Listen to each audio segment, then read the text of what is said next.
ఉస్మానియాలో కూడా చూపిరాదు ఎన్ఐటీలు ఎందుకు. అందుకే ఈ బేఫు మాటలు బంద్ చేసేయి, ఈ అవరాగాని మాటలు. నేను ఇంతకుముందు కూడా ఒకసారి చెప్పినాక బాధ అనిపించింది, ఇప్పుడు మళ్ళీ చెప్తున్నా, ఇప్పుడు బరాబర్ చెప్తున్నా. రోడ్ల మీద గాంజాయి కొట్టుకుంటా, తాగిన సిగరెట్ ఇంకోటి తాగినోడు ఉంటాడు కదా, మందు కొట్టుకుంటా గంజాయి కొట్టుకుంటా తిరిగేటోళ్ళు ఉంటారు కదా రోడ్ల మీద. ఒక అటువంటి భాష నువ్వు మాట్లాడుతున్నావు. నువ్వు ఆ భాష బంద్ చేయకపోతే ఇంకా నువ్వు ఎటువంటి వాళ్ళ మీద ఆడియన్స్ ముంగడ అందరు జర్నలిస్టులే, అందరు కూర్చున్న అందరు జర్నలిస్టులు ముంగడ కూర్చున్న ముంగడ నీ భాష బంద్ చేయి రేవంత్ రెడ్డి. లేకుంటే మాత్రం ఆల్రెడీ నువ్వు ఎక్స్పోజ్ అయిపోయినావు, తరవ ఎక్స్పోజ్ అయిపోయినావు.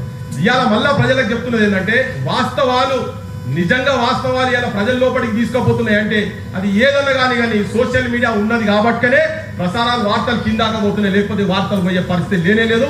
మీ అందరికి చెప్తున్నా, మీ అందరు వెంబడి జనం ఉన్నారు. మీకు పెట్టుబడి లేదు కావచ్చు మీ దగ్గర, కానీ జనం మీ దగ్గర ఉన్నారు. జనం మిమ్మల్ని కాపాడుకుంటారు. బరాబరా టైం వస్తుంది, అది ఎక్కువ రోజులు కూడా ఏం లేదు.